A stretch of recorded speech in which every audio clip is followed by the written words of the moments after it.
Olá a todos, bem-vindos a mais um episódio do Negócios Sem Trela. Hoje tenho aqui comigo a Sofia Correia para uma entrevista. Olá Sofia, obrigado Olá, por, obrigada.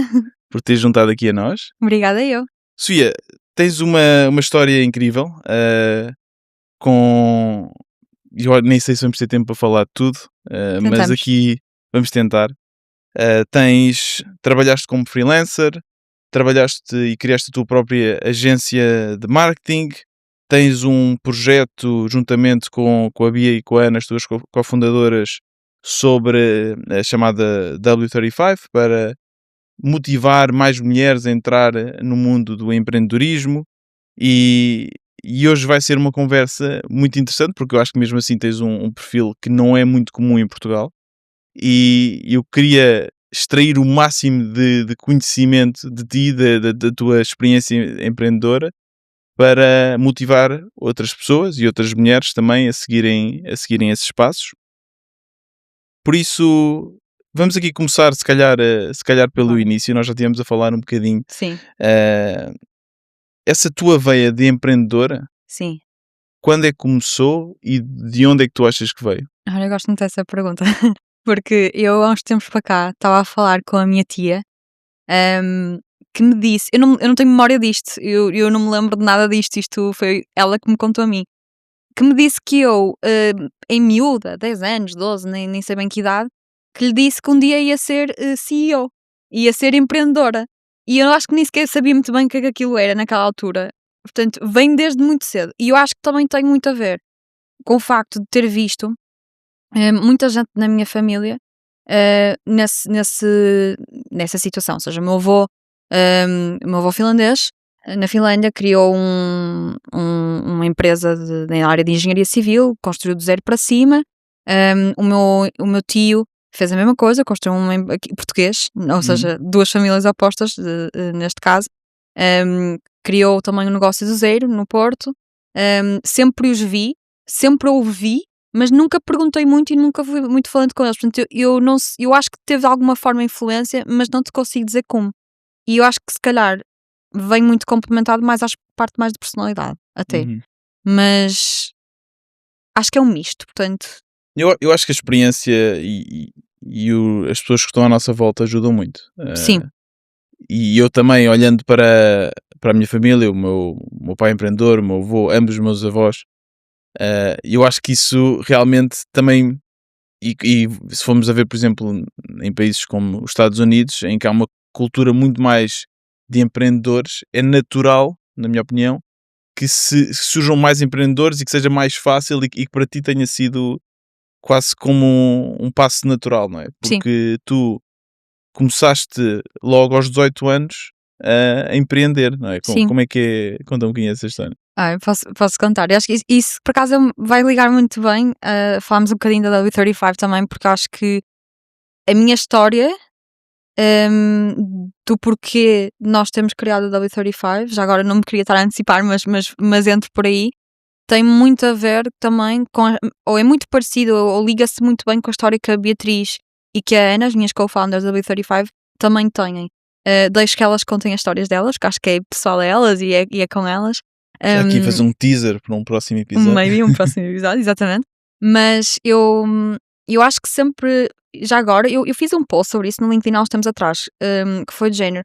Eu sempre fui uma miúda que olhava para problemas ou coisas que estavam mal e procurava soluções. Ou seja, por exemplo, até te vou dar um exemplo quase ridículo, mas que é real, que havia uma casa antiga na rua da casa dos meus pais, na mesma rua que os meus pais, e que eu dizia constantemente, de género, mas porquê que ninguém pega nesta casa e faz alguma coisa com ela? Está aqui a cair, está a ficar devoluta, não faz sentido nenhum.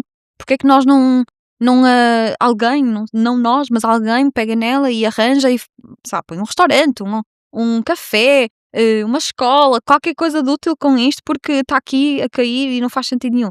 E eu lembro muito especificamente disto porque era aquela casa que era na rua dos meus pais. Ou seja, isto só dá um bocado um exemplo de que eu sempre fui assim. Uhum. E depois começou isso a acontecer também, mas com coisas de business, não é? Porque eu comecei a estudar no secundário, estava mais na área de economia e gestão.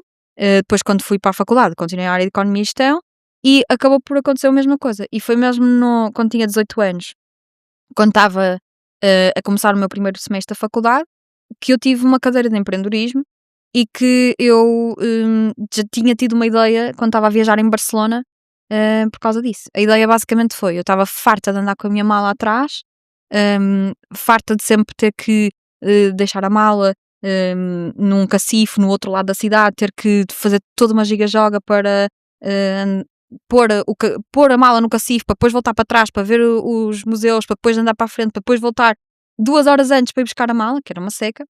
E pensei logo, mas porquê que ninguém tem um Uber de malas? Porquê que não existe um Uber de malas que vai buscar a mala, guarda e entrega noutro sítio depois mais tarde que tu precises? E então eu fiz essa ideia depois nessa cadeira de empreendedorismo que tive na faculdade. Assim, não quero prolongar muito isto, mas a ideia, eu tive a ideia, fiz todo um plano de negócios, de marketing, plano de estratégico também e mesmo de logística, tudo e mais alguma coisa naquela cadeira. Cheguei ao fim e com um colega meu da minha turma dissemos: olha, nós até gostávamos de levar isto em frente. Falámos com os professores, falámos com a federação, falámos com a associação, tudo e mais alguma coisa para ver se havia alguém, algum apoio, alguma ajuda que nos podiam fazer, porque pá, nós tínhamos 18 anos, éramos miúdos, apesar de, e era aquilo que eu te estava a dizer há um bocado também, apesar de eu ter pessoas na minha família que eram empreendedores, e eu acho que com 18 anos eu não tinha a noção que eu podia pedir ajuda no sentido de eu quero ser empreendedor, o que é que eu faço? Tipo, quais são os next steps? Não era ajuda monetária, era com quem é que eu falo, o que é que eu faço, tipo, posso fazê-lo com 18 anos? Mas aí tu estavas numa cadeira de empreendedorismo, não é? Sim. Em teoria, não deverias pedir ao professor ou à professora. Sim. E aliás, tu estudaste, tinhas-me dito que era International Business. International Business, ou Sim. seja, bem, nesse caso ainda não estavas na faculdade. Não, estava no primeiro Já estavas no primeiro ano, primeiro não é? ano, no primeiro Ou semestre. seja, estavas num curso de business, numa cadeira de empreendedorismo, e estás-me a dizer que não sabias a quem perguntar.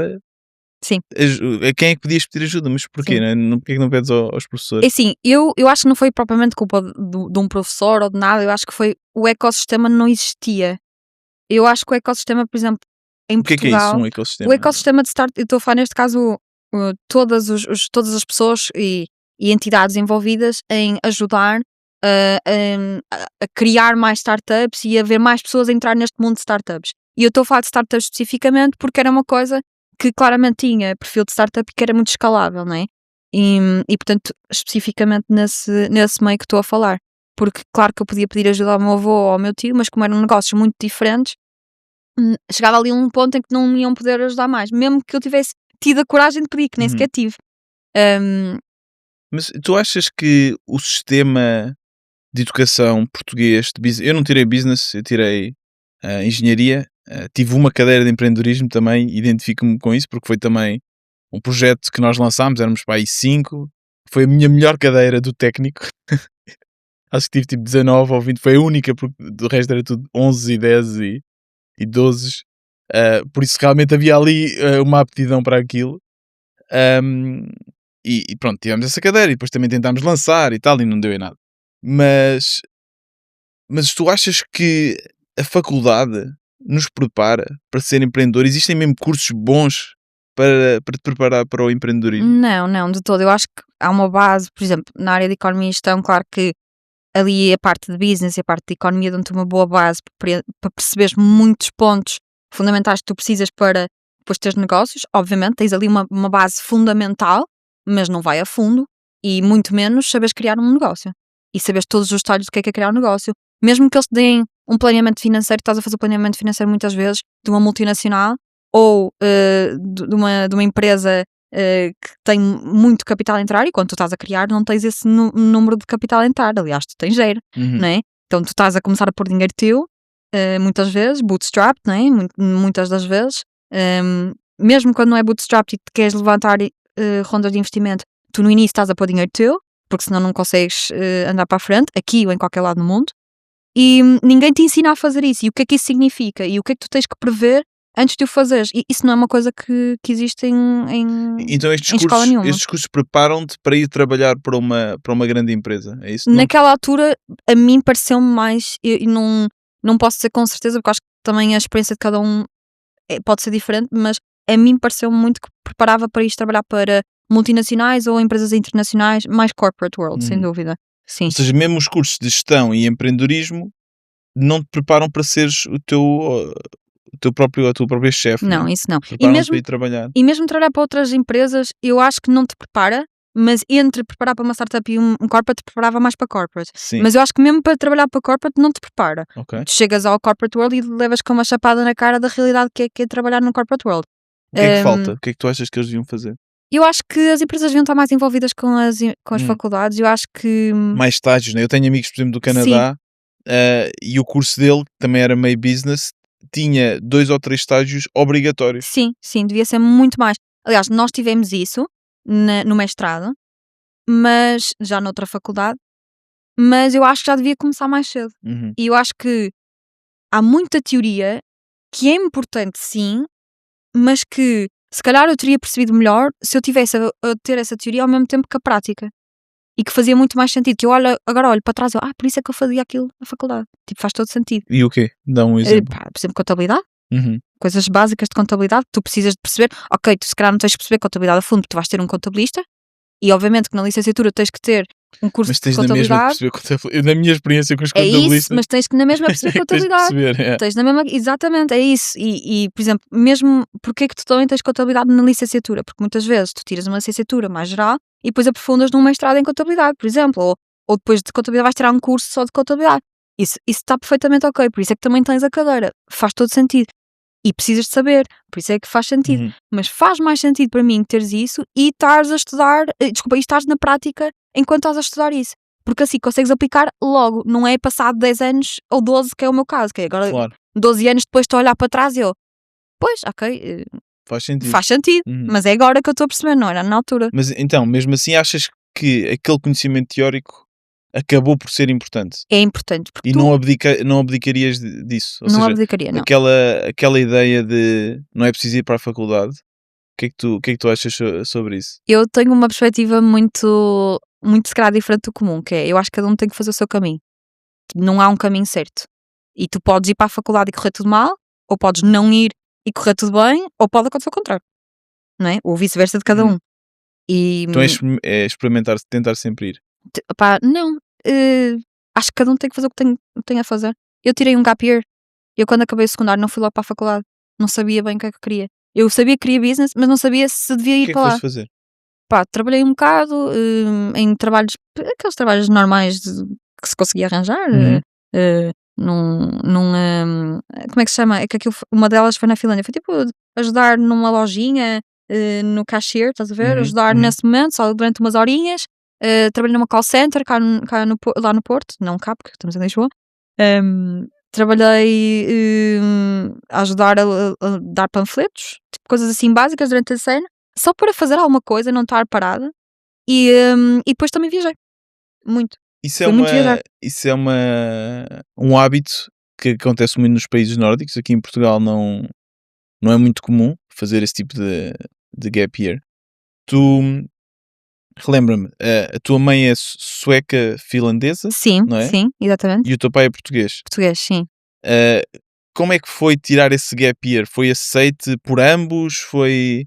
porque Super. deves ter sido das únicas pessoas dos teus amigos e amigas que Dos poucos, sim, sim. fizeram isso. Super bem aceito. Eu acho que os meus pais, lá está, isso também tem um bocado a ver, going back to que nós começámos a falar aqui no início, do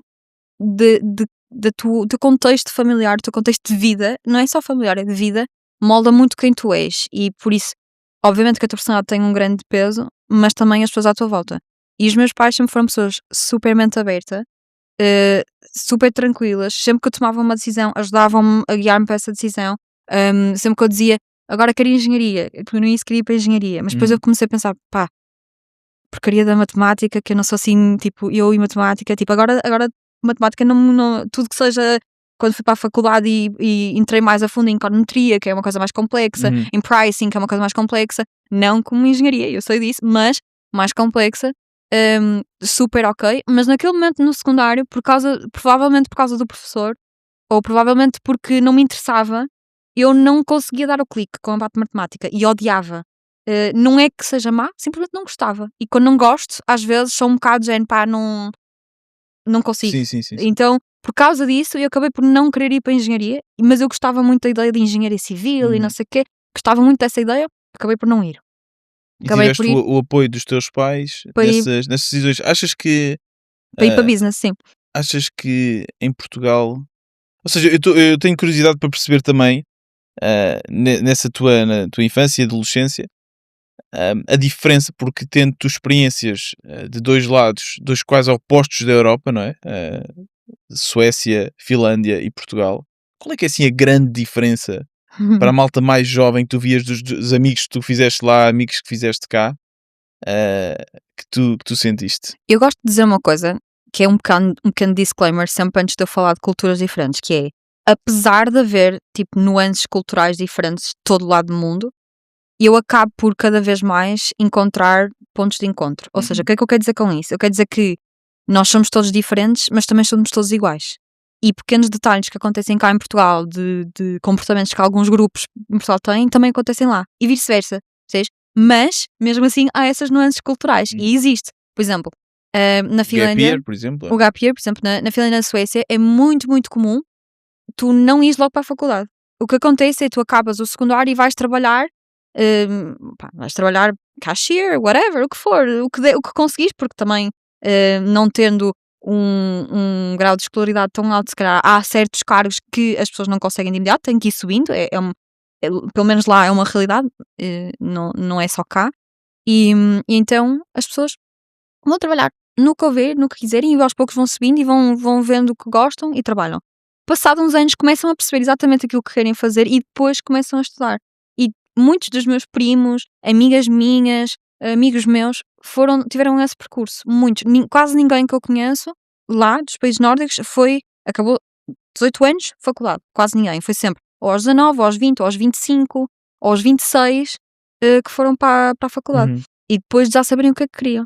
E depois ou iam para a engenharia, ou iam para o business, ou iam para ciências da saúde, ou médico, E tu ou achas que isso etc. faz com que eles sejam mais felizes depois na sua vida profissional? Eu não acho que seja mais Qual feliz, é a vantagem? mas eu acho que simplesmente estão mais bem direcionados. Eu também sou muito opinião, por isso é que eu estava-te a dizer, eu não acho que ter ido para a faculdade foi um erro, acho que Uhum. foi bom para mim, porque moldou o meu percurso e aprendi. Eu acho que em tudo o que tu fazes na vida tu aprendes, e por isso é que não é uma coisa má.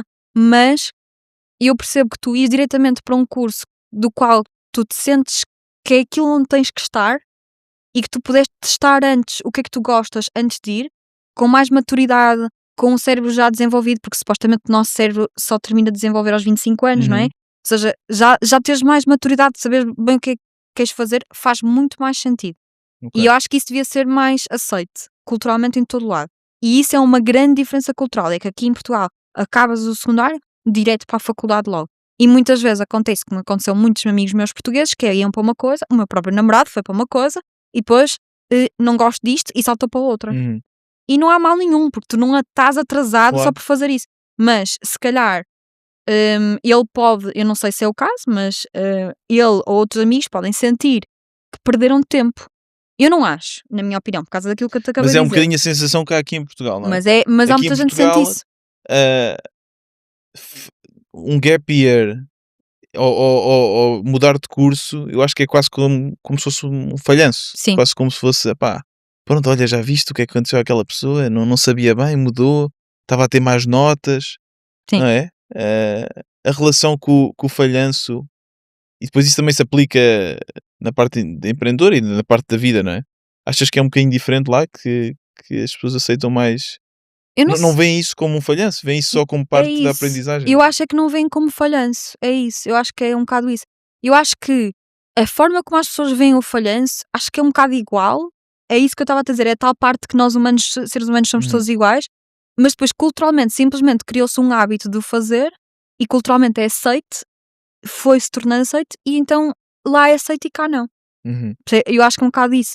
Ou seja, há essas nuances culturais que são aceites num grupo de pessoas, neste caso um grupo grande de 11 milhões de pessoas cá versus 11 milhões de pessoas na Suécia, por exemplo, ou 5 milhões na Finlândia, e que nós temos noção disso, cá há essas nuances, mas depois há outras coisas que nós somos iguais. Então é giro ver essas coisas. Uhum. E cada vez mais vejo essas, quando é que é diferente, quando é que não é.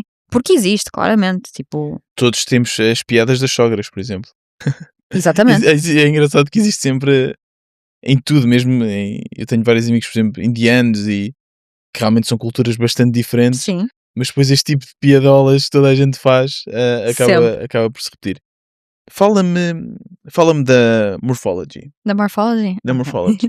Pronto. O que é que aconteceu? Volta então atrás um bocado à conversa, que nós perdemos aqui um bocadinho o rumo à conversa, mas voltando aqui um bocadinho atrás, aquilo que aconteceu depois da faculdade, ou seja, quando eu estava na faculdade, estava com aquela ideia de uma startup, eu acabei por não fazer essa ideia de startup, porque não sentia confiança, não me sentia motivada, não sabia como fazer e também, pá, eu tinha 18 anos, eu pensava muito para mim pá, eu tenho 18 anos, quem é que sou eu para começar agora uma empresa? E eu acho que é preciso também mudar um bocado a mentalidade das pessoas e dizer assim, tens 18 anos, tu devias estar a começar agora, porque não tens risco, não tens risco no sentido em que se tu falhares, não há problema nenhum, aprendeste e tens tempo para voltar a falhar e aprender mais e cada vez mais. Se tu fizeres isso quando tiveres 40 anos, filhos, casa para pagar, responsabilidade, tudo e mais alguma coisa, o teu risco é muito maior. Ou seja, eu até acho que essa mentalidade que eu tinha de eu tenho 18 anos, não posso começar, estava completamente errada. Eu tenho 18 anos, eu devia era começar agora. E essa mentalidade tem que existir mais em todo lado. Sem dúvida. E por isso foi uma das primeiras coisas que eu gostava que me dera voltar, entre aspas, atrás e dizer à Sofia, então, tipo, tu podes, estás a ver? Mas eu não comecei essa startup de todo, e porque não houve apoio, porque não houve ajuda, o ecossistema também estava a começar, era assim muito nos seus inícios aqui em Portugal, 2014, pronto, então eu fui para outras vias, fui trabalhar para outras empresas, trabalhei também numa agência de marketing mais tradicional, porque era um bocado o caminho do marketing que me interessava. Eu também acabei de começar a trabalhar em freelance em simultâneo e depois de ser freelancer, comecei a pensar, pá, 2020, Covid, tudo a correr mal, a ver que aquele trabalho que eu tinha já não ia continuar, que eu tinha que começar a procurar, e assim, mas olha, Covid, situação em que está toda a gente em casa, não tenho risco nenhum, já com uma mentalidade diferente, não estou em situação de risco, em casa dos pais, tudo ok, tipo, bora experimentar, em vez de ser freelancer, ter uma agência eu, porque eu sei como é que funciona. E então comecei a minha agência de marketing, e era uma agência de marketing internacional. Eu digo internacional porquê? Porque era sempre a trabalhar de Portugal para o exterior.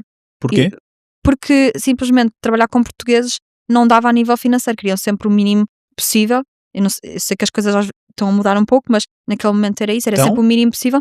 Eu acho que estão, aos pouquinhos, mas sim. E achas que as pessoas, o que é que está a mudar? Pagam mais? Mentalidade das pessoas de perceberem que investir é igual a dinheiro. Não é pagar menos igual a dinheiro. Não é tipo o mínimo possível, o teu valor acrescentado, ou o valor acrescentado que tu recebes de investir é superior ao valor acrescentado que tu recebes de gastar o mínimo possível para ganhar o máximo possível. Ou seja, se tu investires mais, tu recebes mais, não é? Isto não devia ser óbvio? E eu acho que é óbvio. Mas porquê que então não se E faz eu isso em acho que é Portugal? cultural. E eu acho que é um medo qualquer que as pessoas têm cá do investir. Eu acho que tem muito a ver com a nossa história de Portugal, com a ditadura, com a história. Eu gosto muito de história porque faz-nos perceber os erros que nós já fizemos no passado e o que está-se a repetir. E se tu olhares para o comportamento humano e a história, tu começas a fazer tipo um mais um e a perceber que as pessoas são como são hoje em Portugal muito por medo e de escassez de dinheiro, de comida, de dificuldade. Dificuldade nessa altura, dificuldade depois em 2008 por causa de 2008 em 2009 e para a frente, muita dificuldade e por isso as pessoas têm medo de investir e não sabem, e não existe tanto essa educação financeira também em Portugal. E eu acho que tem muito, tudo isto junto cria esse problema. Ou seja, as pessoas preferem ter 1 euro agora do que 10 euros daqui a 2 anos, por exemplo. Basicamente, sim. E tu achas que vem de uma situação de escassez em que as pessoas precisam desse euro agora? Eu acho que é podem não chegar, não tão extremo, mas podem não chegar a daqui a 10 anos. Eu acho que querem ter já o dinheiro, é isso? É isso, eu acho que querem ter já o dinheiro porque eles não sabem sequer que podem ter, porque primeiro não sabem e porque têm, e quando sabem têm medo de arriscar. Há um medo do risco. O risco para eles é demasiado grande por história e natureza. Mas não é também por sermos um país pobre? porque simplesmente é isso, precisamos do dinheiro já. Mas depois eu Ah, pergunto, mas somos um país pobre? Olhem para o resto do mundo. Somos para a Europa, mas e o resto do mundo? Eu ponho sempre as mas eu pessoas acho que nessa no resto do mundo perspectiva. eles também têm o mesmo problema. Eu acho que tu vais ao resto do mundo ou seja, sim, eu acho que somos um país pobre na Europa, ah, comparativamente com se calhar outros países em Sim, que é uma pobreza já a outro nível, né? exatamente. Mas lá eles também de certeza que não poupam. Não é de certeza que Sem não, acho dúvida, eu, não sem é? dúvida. Não investem. E era por isso que sim, que se calhar é um bocadinho, tem a ver com isso, tem a ver com essa escassez, esse trauma. E sim, e também é verdade, porque por causa disso não houve essa educação e agora há pessoas que podiam eventualmente investir Exatamente, e não o fazem. E exatamente. tu sentiste isso. E também sentiste isso a trabalhar, quando estavas, como é que foi essa experiência de trabalhar como Sim, nessa agência de e marketing? eu sinto que, não necessariamente na agência, porque eu tive vários trabalhos, mas no overall, não é? No trabalho em Portugal, mais corporate, mais tradicional, eu senti duas coisas que não encaixavam comigo. E eu acho que podem encaixar com muita gente e ainda bem, e fico muito feliz por isso, mas comigo não encaixava de todo. Que era, número um, o, o facto de ser tudo muito rígido e muito é assim porque eu mando, e não haver a capacidade das pessoas de ouvirem e ouvirem perspectivas diferentes e adaptarem e testarem coisas diferentes. E isso é um bocado, eu acho que isso ainda é muito corporate world, mas também é um bocadinho cultural cá, porque há corporate world lá fora em que isso não é necessariamente assim. E depois a outra coisa é esta questão do 9 to 5. Ok. Não, para mim não encaixa. Eu não consigo trabalhar 9 to 5. 9 to 6 em Portugal, neste caso, não é? Mas Claro. tipo, não consigo. Porque se eu tiver o dia todo à frente de um computador a trabalhar, eu tenho dias em que eu sou zero produtiva à frente daquele Uhum. computador e tenho dias em que eu estou 1 hora ou 2 e sou 5 vezes mais produtiva. E que não tem nada a ver com eu estar sentada à frente do computador o dia todo. Então qual é que é a alternativa? Eu acho que a alternativa é para quem tem essa capacidade, porque depois também podemos entrar nessa conversa de será que toda a gente está à vontade para isso? Por isso é que eu disse Uhum. para mim o melhor é estar à vontade e trabalhar, não é quando eu quiser, porque não é bem assim, eu tenho uma estrutura, eu tento de segunda à sexta, das 9 às 6, estar mais ou menos dentro Uhum. desse horário, mas se eu tiver que fazer uma pausa, ir passear o meu cão, ou ir dar uma volta, ou ir para o café, pá, eu posso, desde que quando chegar a casa, acaba aquilo que eu tinha para fazer e desde que tudo o que seja hum, objetivos e, e tarefas que tenham que ser cumpridas, que sejam cumpridas no final do tempo. Ou seja, não haver um horário. Para mim, eu não consigo ter horário. É Eu tenho mais. para mim, Sofia, para me direcionar, mais ou menos, aquilo Uhum. que eu te disse, mais ou menos ali. Mas há dias em que começa às 9, há outros às 10, há outros que acaba às 6, há outros que acaba às 5, outras vezes às 8, outras vezes às 7. Percebes? Tipo, Então achas que devia ser mais com base em produtividade, sim. mais em as tarefas que conseguiste E cumprir objetivos. e tu achas não necessariamente, as pessoas que trabalham mais não necessariamente são as mais produtivas. Certo, As que exatamente. trabalham mais horas não Sem são dúvida, necessariamente as mais sem dúvida. produtivas. E isso está mais que comprovado. Uhum. Isso vão ver, as pessoas que estudam isso no dia a dia já Mas provaram o que isso é objetivo verdade. devia ser produtividade? Achas que esse é o objetivo final? Não digo produtividade, eu digo mais objetivos de. Para mim, por exemplo, o objetivo de produtividade não funciona. É objetivos do que é que tu queres alcançar.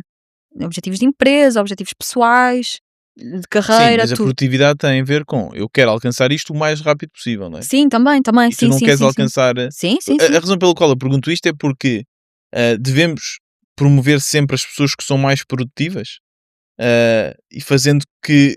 Porque aí também podes criar rapidamente uma sociedade em que o trabalho é o mais importante, não é? Sim. Eh, qual é que é a tua perspectiva E eu aí? acho que é uma linha muito ténue e muito complicada, Uhum. mas eu acho que há pessoas a quem isso pode funcionar e outras que não. Por exemplo, eu já deram um exemplo disso e eu concordo que é tu não consegues propriamente ter essa situação, se calhar, e corrija-me se eu estiver errada, mas numa fábrica o trabalho não pode ser como eu estou a dizer, porque tem que haver turnos e tem que haver Claro. um funcionamento. Há certos, eu estou a usar este exemplo porque já me deram esse exemplo de alguém experiente na área, mas há certos postos de trabalho que tu não podes ter isso. Um médico não pode simplesmente dizer, eu vou trabalhar quando eu quero, porque tem que estar no hospital, daquele horário àquele horário, para ajudar as pessoas Uhum. daquele. E tem turnos e tem outras complexidades do seu trabalho. Não dá para todas as áreas, mas para certas áreas, por exemplo, áreas de business, mais corporate, mais no escritório, sem ser algumas específicas que também não podem ter, um empreendedor, um founder. Uhum. Há muitos postos de trabalho que tu consegues ter isso. E há muitos postos de trabalho que tu nem sequer precisas de um escritório. Para que é que estás a obrigar as pessoas a vir para o escritório? E eu aí sim, 100% que nesses casos eu digo, sim, devem ser por produtividade, por objetivos, e mais laissez-faire. Ou seja, não fazer as coisas só porque sempre foi feito assim, é questionar um bocadinho e perceber, Sim. ok, se calhar este modelo não funciona na minha empresa, não ter medo, lá está, de alterar. Uma pergunta, nesta tua experiência, eu como também um empreendedor, comecei muito cedo, era muito raro encontrar mulheres. Sim. A maioria que eu conhecia acabavam por ser sempre mais homens. Como é que foi a tua experiência sendo mulher nos teus primeiros anos a trabalhar para outros, comparativamente com os homens e até mesmo nessa parte depois empreendedora? Não, mas se calhar já vamos lá. Tinha curiosidade para perceber se sentiste alguma diferença ou não. A trabalhar para outras pessoas, não. Nunca senti diferença. Eu acho que, muito honestamente, todos os postos de trabalho que eu já tive sempre até foram bastante dominados por mulheres. Os meus chefes eram, por acaso, quase sempre homens, mas Por acaso? sim, por acaso, Ou eu acho que foi por acaso naqueles ambientes, porque Ok. aqueles ambientes não tinham nenhuma divisão. Existem ambientes que têm, atenção, mas naqueles ambientes específicos não existiam. E por acaso eram quase todos homens, sendo que algumas das pessoas que também eram ou seja, estavam na mesma, eram C-levels também eram mulheres, só que por acaso aquele chefe era homem porque era Uhum. o meu chefe, não é? E portanto, aí nunca senti distinção. Mas, como founder, já senti. Ainda há muito aquele estigma que as mulheres falam ativamente e pequenas coisas que já me aconteceram a mim e a outras amigas minhas ainda existem. Eu não vou mentir e dizer que não. Existem. E pá, Que tipo de posso coisas? dar um exemplo muito simples. Um colega meu, nós estávamos tipo a tentar debater o que é que nós íamos fazer na Web Summit e como é que nós íamos abordar pessoas na Web Summit. E nós chegámos à conclusão que estávamos a fazer a mesma coisa, que era chegar às pessoas, perguntar às pessoas ativamente sobre a empresa deles, sobre a startup deles, para saber mais informação, e no fim diz assim, olha, espetacular, adorava reunir contigo porque neste fator específico aqui, se calhar conhece alguém que te pode ajudar. Não tentar vender, mas tentar conectar com essa pessoa. Uhum. E estamos a fazer exatamente o mesmo sistema, Uhum. igual. A ele que também, eu pareço muito mais nova do que sou, e eu tenho noção disso, a ele que também parece muito mais novo que eu, não lhe perguntaram uma única vez que idade é que ele tinha. A mim perguntaram-me 6. E foi sempre um homem. Eu só estou a dar um exemplo real, Sim. ok? Eu, com esta história, tenho milhares. Eu não levo a mal, porque eu tenho uma personalidade um bocado tipo, sim, olha, na altura tinha 29, sim, eu tenho 29, mas tipo, porquê? E eu perguntava, e eu tipo, Isso é bem interessante porque eu também te perguntei que ideia é que tinhas. sim, não há mal nenhum, Sim, é só sim, porque eu sim. pareço mais nova e está tudo bem. Não, estava só a Mas, perguntar porque eu também tive aqui o Afonso, que também é. E não me lembro se lhe perguntei. Se calhar também lhe perguntei. se calhar também lhe perguntaram. Mas sem dúvida que há um viés. É. Sim. Há muito viés. E eu sei que as pessoas não perguntam isso por maldade. É cultural, aliás, é social. A sociedade me foi Uhum. moldada assim. E está tudo bem, por isso é que eu não levo a mal e por isso é que Mas eu acho que isso disse. depois afeta a tua capacidade de empreender ou de Eu ter não acho, sucesso? eu acho que não afeta. Depois. Eu acho que não afeta, eu acho que simplesmente, imagina, eu estou-te a dar um exemplo real que me aconteceu. Eu conheço muitos piores. Não são Claro. histórias minhas para contar, por isso não conto, mas conheço coisas muito piores. E imagina, também não é preciso pensar muito, basta olhar um bocado para muitas mulheres bem-sucedidas que falam abertamente sobre isso e que contam histórias Uhum. que estão públicas, como por exemplo de tentar vender alguma coisa a alguém num almoço de negócios, estavam a tentar vender um serviço deles, um produto deles e que estavam a tentar quase engatar aquela pessoa naquele momento. Isto há muitas mulheres bem-sucedidas que já falaram disto abertamente. Portanto, isto acontece Uhum. ainda. E é aí que eu estou a dizer que existem estes estigmas, estes problemas. Agora, eu acho é que simplesmente as pessoas têm que perceber que existe ainda divisão e Uhum. que há pessoas que querem minimizar essa divisão. E é um bocado por aí que Sim. vem, não só, a W35 vem um bocadinho por aí, não só, porque era aquilo que eu também estava a dizer antes. Por exemplo, nós criámos a W35 porque nós sentimos que existia estatisticamente menos mulheres e queríamos mudar isso. Nós queremos que haja mais mulheres founders, especificamente para startups e scale-ups, que é ainda mais difícil porque há menos mulheres líderes, não é? Há menos mulheres founders, há menos mulheres founders de startups e há menos mulheres founders de startups abaixo dos 35, percebes? É sempre a minimizar a nível estatístico. Sabes que eu estava agora a pensar com essa questão da idade. E realmente, e mesmo como nós quando estávamos aqui a falar, e tu colocaste o teu currículo incrível de coisas que fizeste, há sempre um sentido de surpresa. E é verdade, não sem o objetivo de o ser, porque realmente, olhando para a minha experiência, eu vejo realmente conheço muito mais homens empreendedores do que mulheres empreendedoras. Então, se calhar, por haver esse sentido de olha, isto não é comum, as pessoas têm essa curiosidade, mas que ideia é que tens? Mas que não sei, estou assim um bocadinho E não há mal nenhum, mas não, mas mostra que existe essa diferença. Sim. Não é? É assim, não há mal nenhum. Eu estou a dizer não há mal nenhum porque para mim, pessoalmente, eu não levo a mal as pessoas perguntarem, porque lá está, eu penso muito nesta coisa que eu te acabei de explicar, tem muito a ver com o contexto, com a situação, as pessoas às vezes perguntam coisas, mesmo eu pergunto coisas. E tu podes levar ao se calhar até já estás habituada, mas a questão é que realmente eu acho que é um pode problema. vir por haver essa diferença. E uma coisa interessante, tu me disseste, foi a história como tu começaste a trabalhar com a Lugit. Sim. Em que tu basicamente mandaste uma mensagem. Sim, posso contar isso. Nós aqui estamos sempre a perder um bocadinho o fio à conversa, mas eu gosto, faz parte. Está tudo aqui, estamos a seguir a linha. Exatamente. Não, mas eu acabei por trabalhar, lá está. Como é que eu depois entrei neste mundo mais de startups? Eu acabei por trabalhar com startups quando eu tinha a minha agência. E uma delas foi a Lugit. Eu basicamente mandei-lhes uma mensagem no LinkedIn a um dos founders, eu já não lembro qual deles é que foi, mas foi um dos founders, ou o Ricardo ou o Diogo. E disse-lhes que eu tive a vossa ideia na faculdade, eu quero trabalhar convosco, aqui estão algumas coisas que eu acho que nós temos que melhorar e que vocês já deviam ter melhorado, porque vocês são B2C, e então quero trabalhar convosco, bora falar um bocadinho. E falámos, eles puseram-me em contacto com o CMO deles na altura, falámos um bocadinho e acabei por trabalhar com eles durante 2 anos e tive alguns resultados muito bons.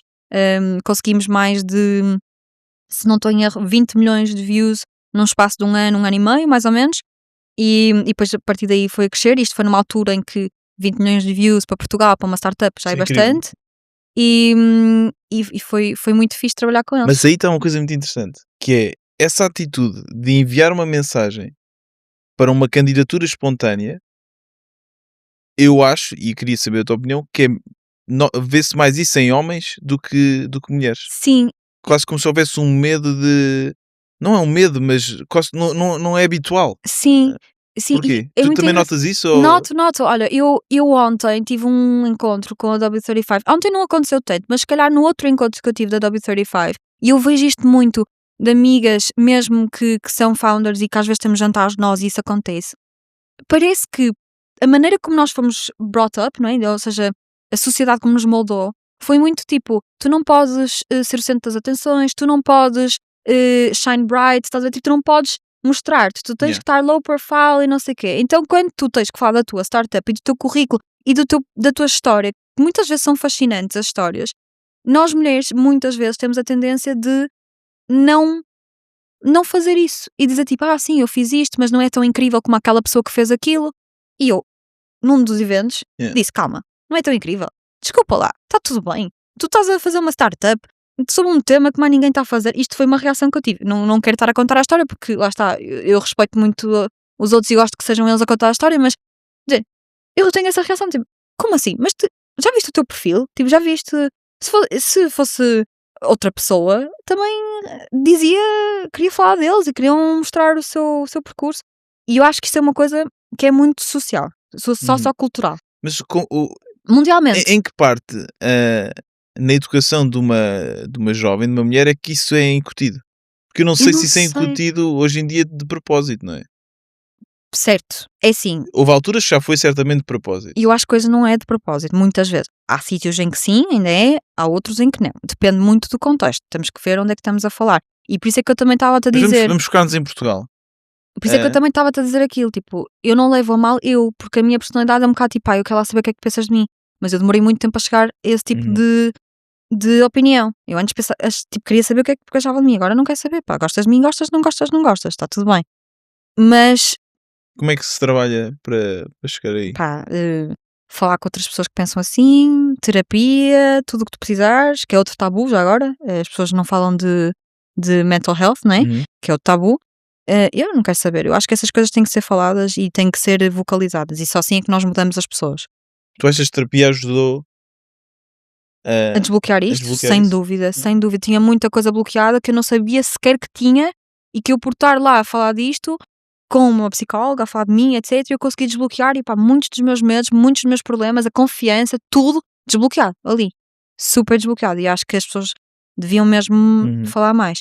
Mas isto tudo, para de falar daquela coisa que eu estava a dizer e eu acho que as pessoas têm que ter noção que isto é muito criado na sociedade, se calhar porque eu vou dar um exemplo que eu não sei se ainda acontece tanto porque eu não tenho filhos e os meus amigos só agora estão a começar a ter, mas que acontecia muito no passado e que eu via muito também nos meus círculos, que era, és menina, quando és miúda, tu começas logo a ajudar nas tarefas domésticas da casa, Yeah.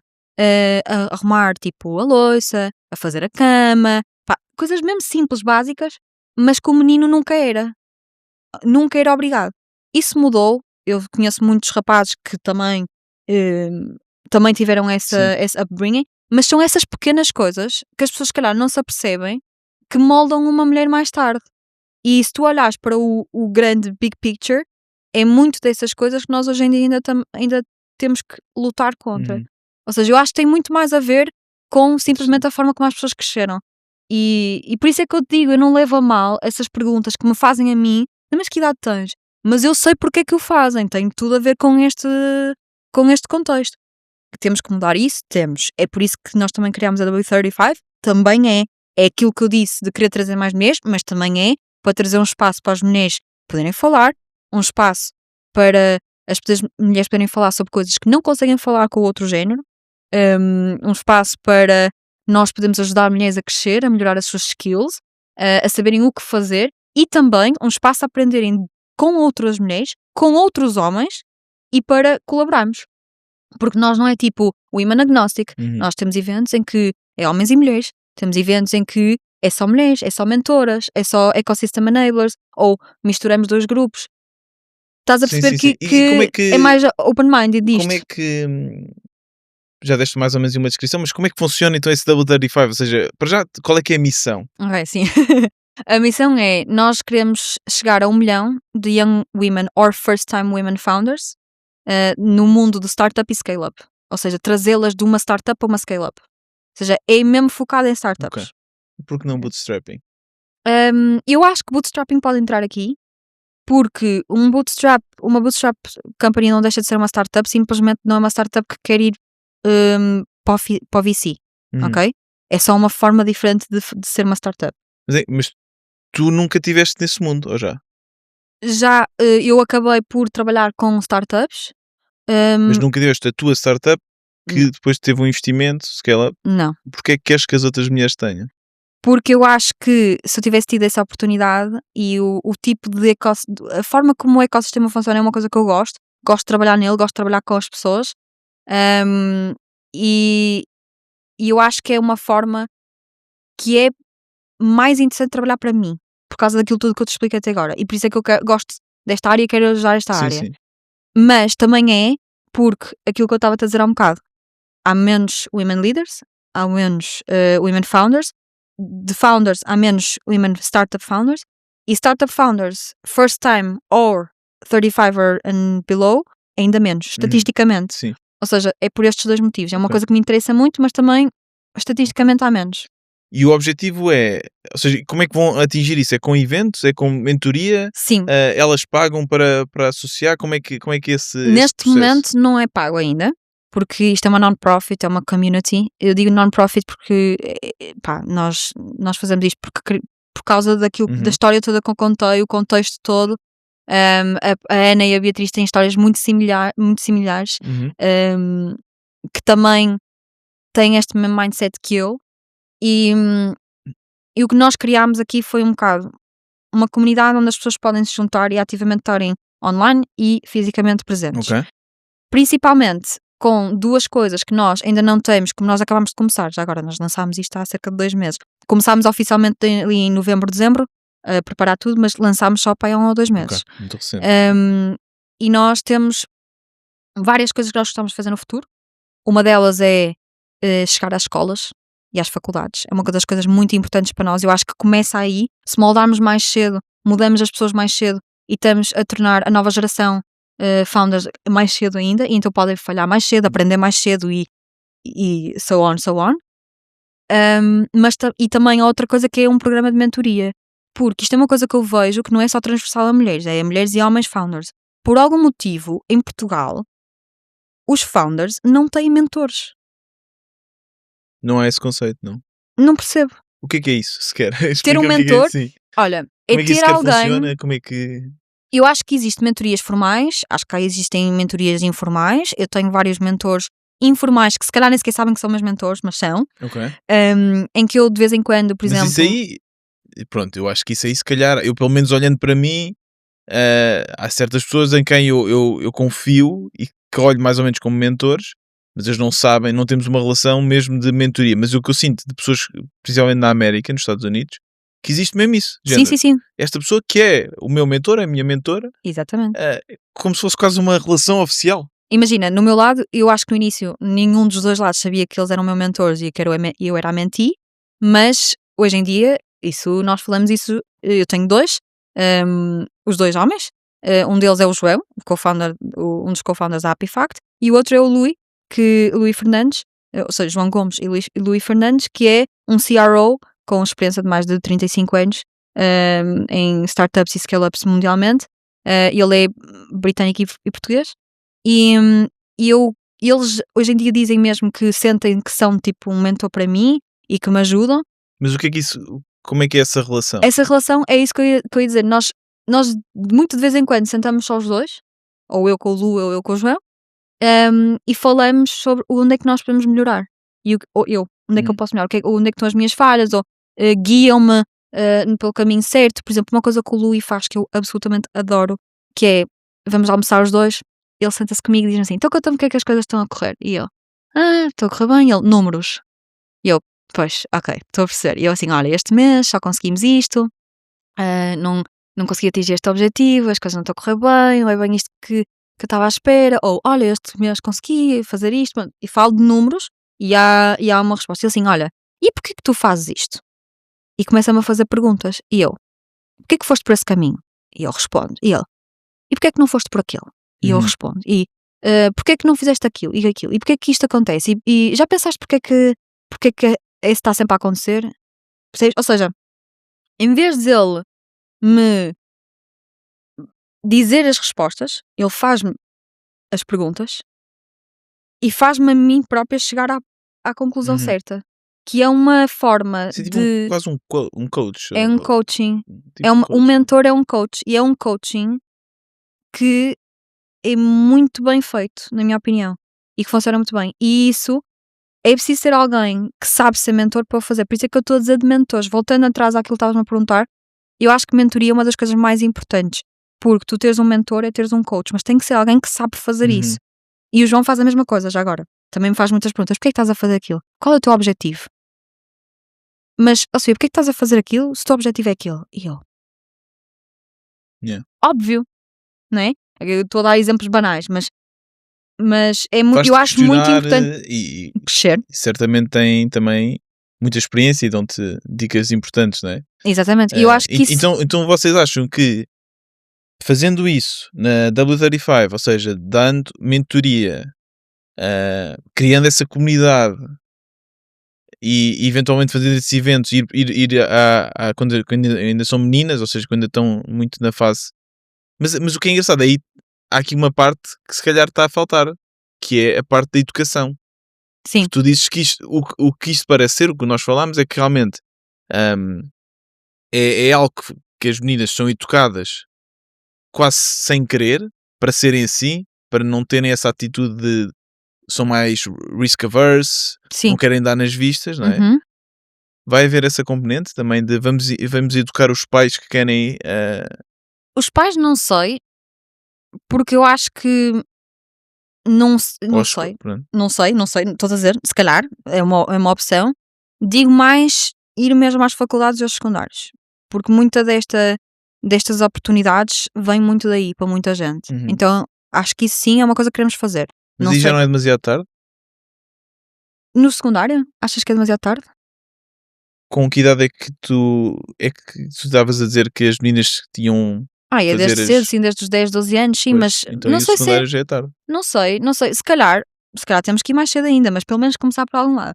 Sim, sim, sim, sim. Porque imagina, esta ideia que eu te estou a falar Claro, agora. ou seja, toda a ideia já é incrível, não estou. Não, eu sei Não que quero não. estar a. Eu sei que não, não te preocupes. Estou só a dizer que isto é uma coisa que queremos muito fazer. Ainda não temos isso planeado nem estruturado. Sabemos que queremos fazer e já estamos a falar com algumas pessoas para o fazer acontecer, mas é uma coisa que demora, porque tu não Claro, podes claro. simplesmente Sim, é muito recente. chegar lá e fazer. E também nós somos muito recentes, ou seja, nós queremos fazer isso também de uma forma estruturada. Uhum. A mentoria é a mesma coisa, nós queremos fazer mentoria, mas se calhar só vamos abrir daqui a 2 ou 3 meses, porque temos que estruturá-la Uhum. e temos que garantir que há uma estrutura. Ou seja, sem dúvida o que tu estás a dizer, concordo, temos que fazer mais cedo também, but baby steps. Claro. Tudo estruturado. Uhum.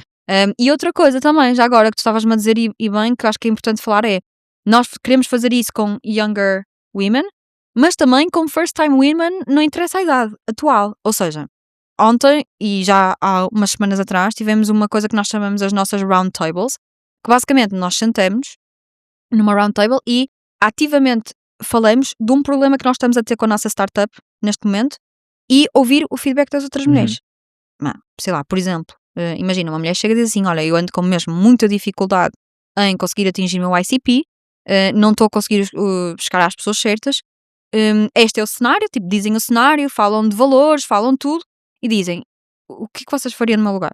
E alguém lá de certeza que sabe o que essa pessoa está a passar e vai saber uma resposta. Eu dei um exemplo que até agora por acaso não foi falado, mas por respeito às outras pessoas não quero estar a falar aqui das questões deles, mas isto é uma das coisas que nós fazemos nas roundtables. E isto são mulheres atuais, Ok. é só founders que estão a passar por esses Uhum. problemas. E eu acho que isso também é uma coisa que para elas, e eu digo para elas porque eu consegui encontrar esse meu grupo de pessoas com quem eu consigo fazer isso, mas para muitas mulheres e também founders homens, não existe isso e é uma dificuldade muito grande. Mas como nós somos Sim, os menos chamados mulheres. mastermind groups. Exatamente, mas Sim, como eu nós sinto somos menos isso. mulheres. Eu também Percebes? sinto imenso isso. Eu sinto que quanto mais tu avanças no mundo do empreendedorismo, mais difícil é arranjares alguém Exatamente, que tenha passado por isso. exatamente. E eu sinto e tento muitas vezes arranjar pessoas à minha volta que tenham passado por isso e que com quem possa falar. Eu concordo super que isso que tu disseste é super importante e eu acho que como há menos mulheres, há menos desses grupos e por isso é que havia tanta necessidade para haver o grupo Uhum. do lado das mulheres. Sim, sim, compreendo perfeitamente.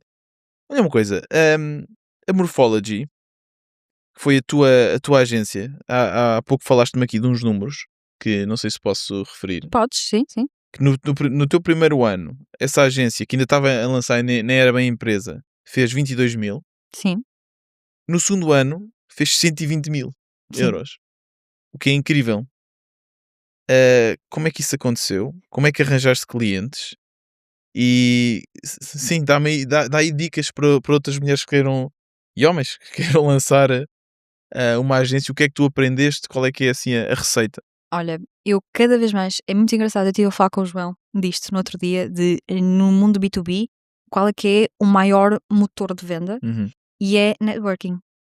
Sem dúvida, é o networking. Porque as pessoas não te compram por tu teres o melhor preço, não te compram por teres o melhor produto, a melhor qualidade. As pessoas compram por quem tu és. Em tudo. Qualquer seja a empresa. Desde que estamos a falar de B2B.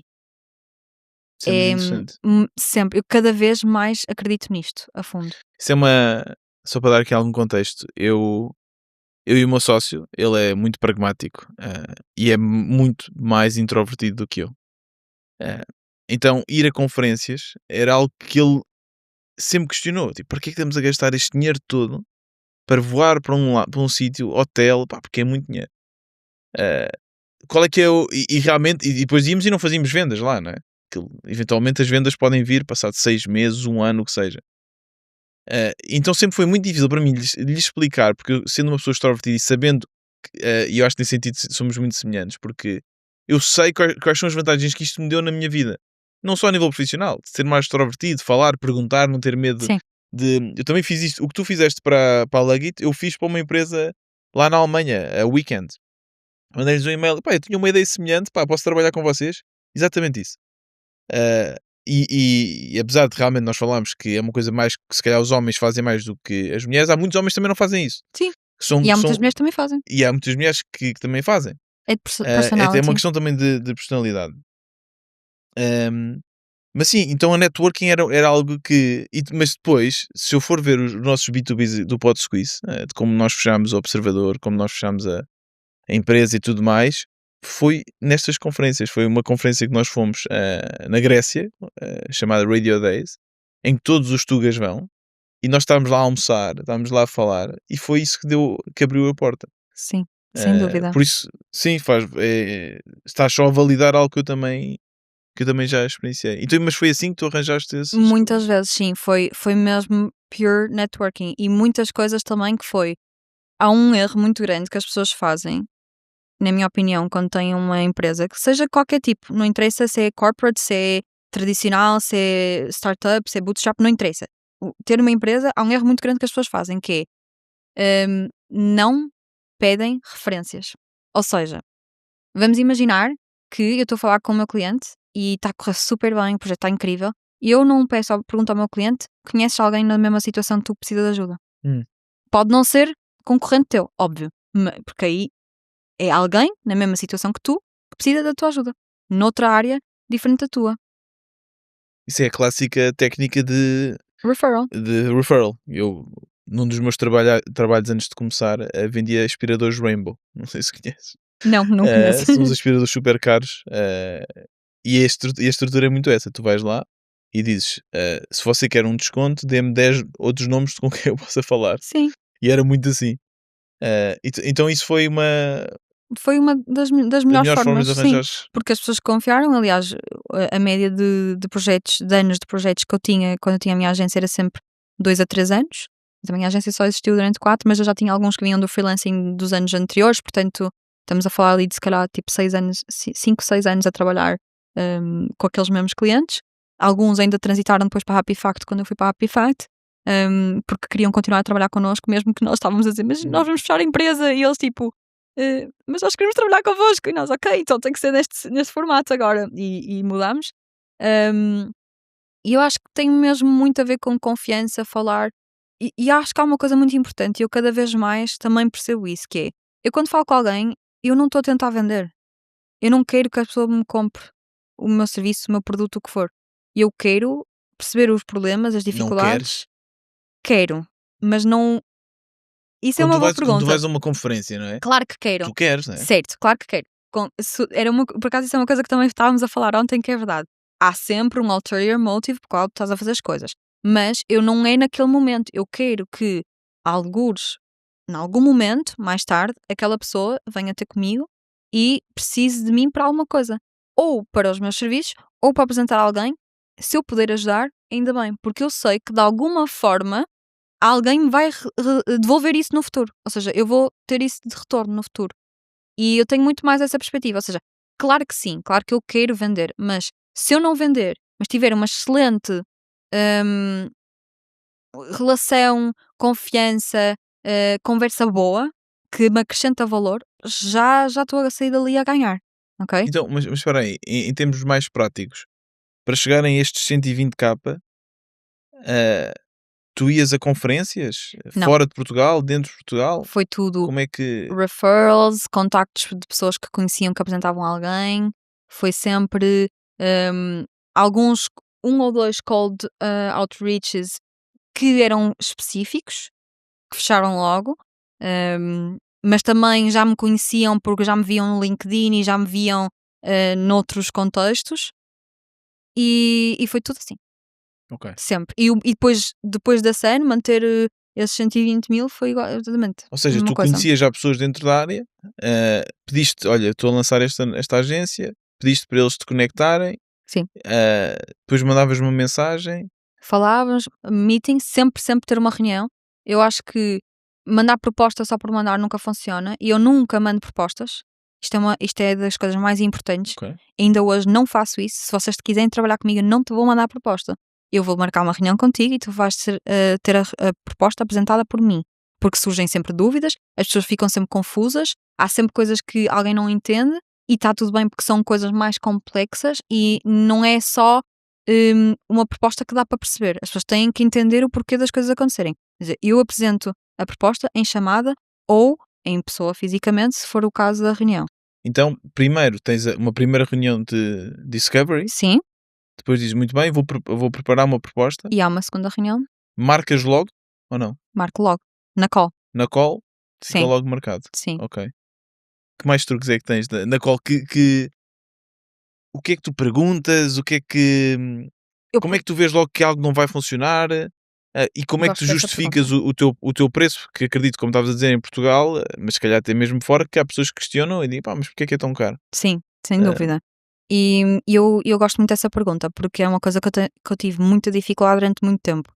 E lá está, os meus mentores ajudaram a mudar muito esse mindset, que foi um mindset primeiro, porque era um blocker que eu estava a ter meu, e depois também conseguir executar isso, que era, eu chegava muito às reuniões hum, a dizer o que é que nós fazíamos. E funcionava porque havia pessoas que estavam habituadas a isso. Mas começou a funcionar muito melhor quando eu, em vez de contar o que é que nós fazíamos, eu perguntar logo o que é que tu fazes. Como é que está a tua situação? Ok, mas fala-me de números. Estás com quanto de receita? Estás com 20.000 de mensal? Estás com 10.000? Estás com 5.000? Estás com 2.000? O que é que se está a passar? Porque não é, e isto é outra coisa que acontece muito em Portugal, as pessoas têm muito medo de falar de budgets porque acham que se eu te falar de um budget, tu vais pôr o valor nesse budget e é esse o budget que te vai mandar. uhum, Não, muitas vezes até é para perceber se vocês estão dentro do meu budget. exato. É ao contrário. E quando não me dizem, eu digo logo assim: ok, mas então é assim, os meus preços começam nos, vou dizer, tipo 3.000. Isso, mensal. Isso é uma coisa que tu. Não era o caso na Morphology, mas vamos imaginar hoje em dia. 3.000 mensal. Isso é uma coisa que vocês estão disponíveis para pagar? Ah, não sei, depende. E eu, ok, porquê? Porquê que depende? Quando chegava a esse ponto. Ah, porque nós estamos nesta situação. E eu começo a fazer contas com eles. E ok, qual é a situação? E eles dizem-me, eu, não, mas tens que me dizer, ok. Ok, mas isso é muito interessante. É mesmo tipo Claro, descodificar, mas percebes? aqui também chegas a um ponto que é quais são as garantias que tu consegues trazer, não é? Porque isto era uma agência de marketing, não é? Sim, marketing digital, sim. Ah, ou seja, qual é que imagina que estamos a falar e eu digo, olha, eu estou com este problema, ok, estamos Sim. aqui a falar, tu depois consegues-me dizer, mas eu garanto-te que Eu nunca garanto nada. Há demasiados fatores no mundo que nem hoje em dia, por exemplo, imagina, agora hoje em dia sou fractional leader, eu trabalho como fractional leader para outras startups, hum, já é um mundo completamente diferente do estilo agência e não podemos comparar de todo as dois, mas mesmo hoje em dia eu não garanto resultados, porque mas se não garantes, como é que vendes? com Porque, os meus antigos resultados, ok, os meus case studies, ok, então continua, os diz. resultados constantes que são sistemáticos, que são sempre dentro dessas linhas. Claro que há casos de estudo que não estão lá, que não correram bem, mas muitas vezes os que não correram bem é porque os contextos também têm importância. Basta, por exemplo, tu não dares fit com a pessoa com quem tu estás a trabalhar que aquilo não vai resultar. Basta tu, imagina, uma coisa que já me aconteceu, que foi, tinham todo um plano de negócio, plano de negócio não, desculpa, um plano de marketing para executar, toda uma situação que era isto que tínhamos que fazer. Se tivéssemos recorrido aquilo até ao fim, eu acredito que aquilo ia ter bons resultados, mas como foi a meio trocado, isto não Uhum, está a resultado passado 5 dias e troca-se tudo, claro que não vai resultar, eu não posso garantir porque, primeiro, o meu plano não foi implementado, ok, segundo, eu não tenho a tomada de decisão final. Ou seja, há aqui muitas ok. coisas que Ou há muitos seja, fatores que nós não podemos garantir. alguém diz, pá, 3.000 € parece muito caro, tu depois começas a tentar descodificar os números e depois dizes, mas olha, eu tive uma empresa mais ou menos na mesma situação, Uhum, está aqui e foi estes os resultados que consegui. exatamente. Por isso, talvez seja um bom investimento. E é por aí Sim, que convence. é muito por aí e também, obviamente, pelo know-how que eu tenho. E eu acrescento logo valor na primeira call com quem eu estou a falar com as pessoas. Ok. Eu não tenho medo de acrescentar valor. Porque o valor que eu vou acrescentar quando tu me pagares é 5, 10, 20 vezes maior do que aquilo que eu te estou a dar neste preciso Uhum. momento. Não digo isto, como é óbvio, estou a Claro, dizer claro, claro, agora, claro, a claro. explicar, ou seja, eu não, porquê? Porque é que há muita gente que também tem medo de acrescentar valor numa sales call, mas só deves ter medo disso. O valor que tu estás a acrescentar na sales call é o único valor que tu tens para dar, porque se tiveres mais, só te vais ganhar Uhum. com isso, e eles vão ganhar, vão perceber o teu valor e vão, e assim sucessivamente. Por isso é que eu, antes de ter as case studies, consegui os outros, porque antes da case studies tinha o valor que eu acrescentava naquele momento. E como era, talvez, aparentemente, segundo o que eles consideram melhor, ou dentro daquilo que estavam para o preço, qualidade, era aquilo que eles achavam melhor, então eu consegui E os tem que se projetos. começar com valores mais baixos para arranjar esses primeiros case studies? Eu não digo mais baixos, mas eu digo não acima da média. Ok, Mais baixos eu não sou muito a favor. Já fui em ok. tempos. Hoje em dia eu acho que é de género. Pode ser tipo uma média abaixo ou uma média média, percebes? Uhum. Tipo, ligeiramente abaixo da média ou na média, mas nunca abaixo de mercado. Ok. Sempre, quando estás a começar, sempre na média ou ligeiramente abaixo da média. Os teus clientes eram maioritariamente fora de Portugal? Fora de Portugal, sim. Gostas mais de trabalhar com E eu acho que as pessoas são iguais as no pessoas são mundo iguais? corporate, sim. Era aquilo que estávamos É a só dizer. mais a questão É do mais a dinheiro? questão do capital, sim. Ok. E eu acho que as pessoas, imagina, apanhei tudo. Apanhei alemães incríveis, alemães horríveis. Apanhei americanos incríveis, americanos horríveis. Apanhei tudo. Tudo que possas E é dar importante exemplos. falares a língua deles? E eu acho que há áreas em que sim, é. E há áreas em que basta falares o inglês e está tudo bem. Ok, E há países, imagina, eu nunca trabalhei com França. Porque eu acho que França tem muito mais essa questão de, se não souberes francês, não consegues trabalhar ok. connosco. A Alemanha tinha, acho que está melhor. Agora, há Tu falas coisas. alemão? Não, não, mas é muito parecido com o sueco e inglês, portanto, Ok. inglês sim, se souberes o sueco e conseguires Hum, fazer a ligação. Posso, por exemplo, dar exemplos, mas tipo, dá? por exemplo, no alemão é com o sueco neste caso, mas também é com o inglês, que é, aliás, até no sueco e inglês, é Dörr em sueco, é porta, e door em inglês é Sim, porta. sim, sim, E sim. depois também tens, agora não me estou a lembrar nenhum em alemão, estou a dizer isto, mas não me lembro nenhum em concreto, desculpem, mas eu sei que havia assim umas que ainda no outro dia Sim, estava a sim, falar sim. disso com a minha mãe. Ou seja, há assim tipo muitas semelhanças. Agora não sei como é que se dizia porta em alemão, mas eu acho que é parecido também. Um, mas, Por acaso também já me esqueci. mas é assim um Mas tens Tisch, que é mesa, e é table. table. Tem algumas semelhanças. Agora também me Tem, esqueci. se as pessoas começarem a olhar, Sim, tem sim, sim, muitas sim. semelhanças, Mas são não línguas dá para germânicas. se calhar Não teres dá para trabalhar uma conversa profissionalmente. Não, profissional. não, não, não, isso não, isso não. Uhum. Estás esperançosa com o futuro de Portugal? Estou. Estou. Isso é engraçado que tu perguntas isso, porque, Porque eu não eu estou. Eu estou só à procura de eu vou alguém que me dê alguma esperança. eu vou-te dizer Eh, porquê. Olha, eu quando estava no secundário, pai, com 14, 15 anos, eu estava muito contra ficar a trabalhar e a viver em Portugal. Eu só ouvia negatividade, dizia que tipo, salários baixos, estás a ver a conversa que nós temos agora? Exatamente igual. uhum. Estamos a falar de tipo 2011, 2012. E ainda por cima, pós-crise, não é? Aquela fase logo a seguir à crise. Não havia trabalhos, não havia isto, não havia aquilo. E eu pensei logo para mim, pá, não quero ficar em Portugal, queria estudar para fora. E eu candidatei-me a uma faculdade em Estocolmo, que eu entrei. E eu era para ir para lá estudar. E à última da hora, eu por algum motivo disse, eu não sei se é isto que eu quero. E foi quando eu fiz o meu gap year. E, hum, e acabei por ir para Braga, ou seja, quando acabou o meu gap year, para Uhum. Braga estudar, para International Business, para a Universidade de Minho, a 60 km de casa, e em vez de ir para fora.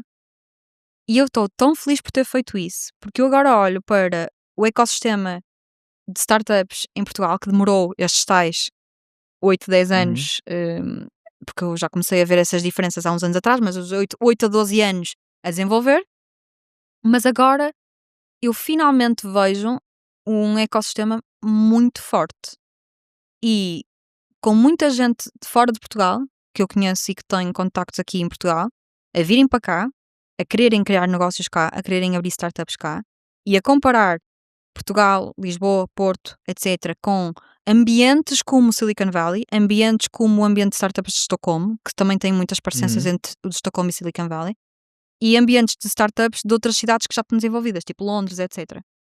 E a dizerem que aqueles mercados já estão tão saturados que querem vir para mercados menos saturados e que estão a ver isso a desenvolver.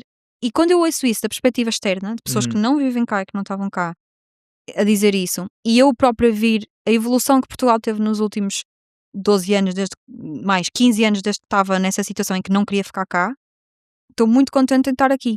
Aliás, porque também Mas também conhecendo. tens pessoas a ir embora, não é? Tens Eu sei, aquele agora recentemente da Cloudflare, não é? sim, A questão é, será que o governo está a saber? Porque sem dúvida que temos aqui uma oportunidade única.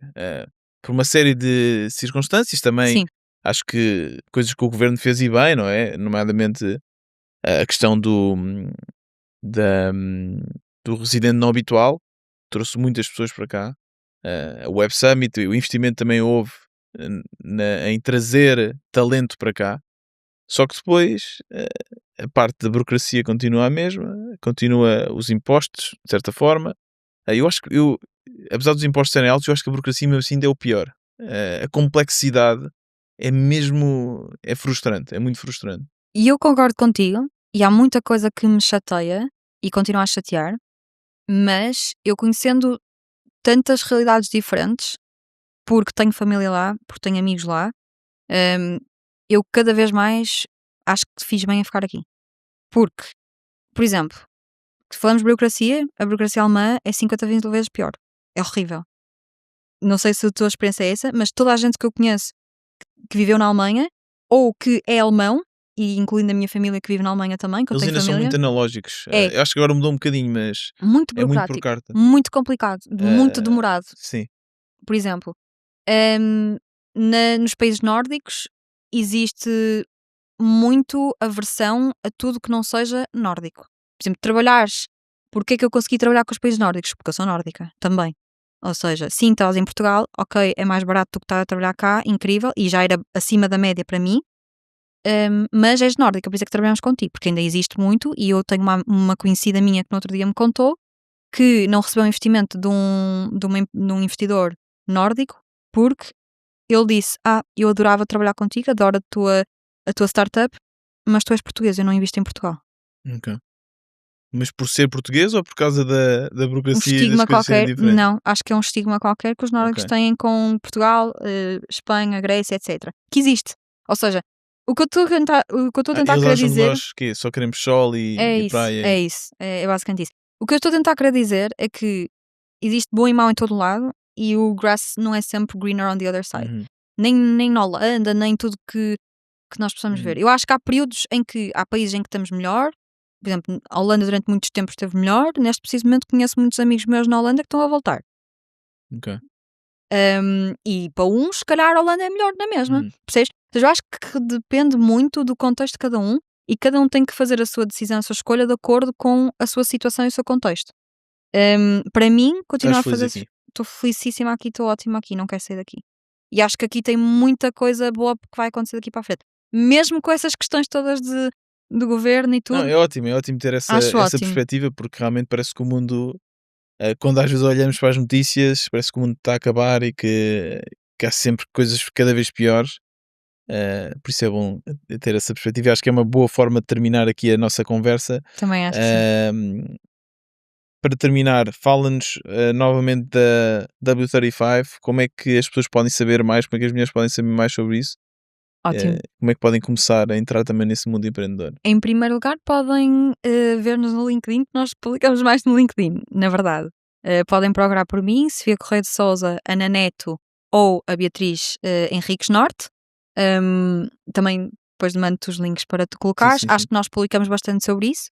Podem também ir ao nosso site, que é o www.w35.org, onde nós temos toda a informação. www.w. Exatamente. É um bocado tongue twister, desculpa. Podiam fazer www.w. W35, exatamente. E podem ir lá, porque nós temos 4 formas de se tornar membro ativo da nossa Ok. community, que é seres membro, ou seja, seres uma Young Woman Founder ou uma First Time Founder, seres um Ecosystem Enabler, que é basicamente uma pessoa que se calhar nunca foi founder, mas consegue ajudar o ecossistema, ou já trabalha no ecossistema, é uma pessoa que já trabalhou com a Startup Portugal, ou já trabalhou com outras incubadoras, mas agora está tipo solo. Estou a dar alguns exemplos, porque algumas pessoas são esse caso. Mentor, e isso pode, ecossistema enabler, mentor e partner pode ser mulher ou homem. O único que tem que ser a mulher é o membro. Uhum. Podes ser mentor, mulher ou homem, e podes ser partner, que são normalmente entidades, ou seja, por exemplo, a Startup Portugal, a Scale Up Porto, a Porto Business Network, a Matching Founders, a Optech e a Happy Fact são todos nossos partners oficiais. E acho que não me esqueci de ninguém. Se me esqueci, peço imensa desculpa, que eu sou muito má a lembrar-me coisas. Mas é essencialmente isto. Isto é a forma que vocês podem participar e, como é óbvio, podem vir aos nossos eventos, que nós gostávamos muito. Awesome. E é isso. Vou meter os links todos nas descrições, tanto no YouTube como no Spotify, ou onde quer que estejam a ouvir este podcast. Se gostam deste tipo de conteúdo, não se esqueçam de pôr um like, subscrever, seguir, dar uma review, que é sempre importante para chegarmos a mais pessoas. Muito obrigado por ouvirem este episódio do Negócios Centrela e até à próxima. Obrigado, Sofia. Obrigada.